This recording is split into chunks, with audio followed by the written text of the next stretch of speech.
अस्सलाम वालेकुम। आपका मेज़बान जवेद जानी आपकी खिदमत में फिर दोबारा हाज़िर होया है।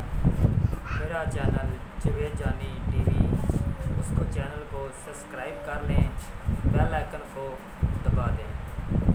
आपको मैं एक ज़रूरी बात बताना चाहता हूँ। पंजाबी च गल करना। मैं करदा सी कम, जदों कम किया ना जी, स्टील वैर नहीं होंगी जिंदे नाल तार पाई दी है, उहदे नाल मैं किचन का मोहरा हो गया बंद।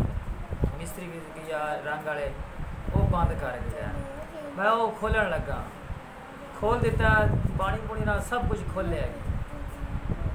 खोल के ते मैं कद्दू पा सट्टन लगा स्टील वैर, वो तो सी जोड़ नंगा, उन्हें मैनू फड़ लिया। फिर मैंने वाइब्रेशन का ला लिया। मैं जो 2-3 मिनट गुजरे ना कि मैनू हुण कोई चांस नहीं कि मैं हुण नहीं बचना, बहुत मुश्किल है, मैं नहीं बच सकता।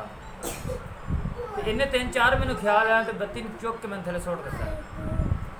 तो जिन्हें भरा ने बत्ती बिजली का काम करते हैं, तो मैं ही दुआ करना कि भाई जी ध्यान नाल बिस्मिल्लाह पढ़ के अल्लाह नू याद करके बड़े ध्यान नाल, बड़े प्यार नाल, बड़े मुहब्बत नाल बिजली का काम किया करो। बिजली मैं आना कि रब का बड़ा बड़ा बड़ा बड़ा बड़ा आसान है कि रब ने मैनू बचा दिता है।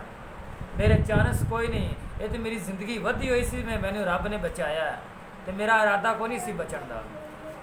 अल्लाह का आसान मनना कि रब ने मैनू बचाया है।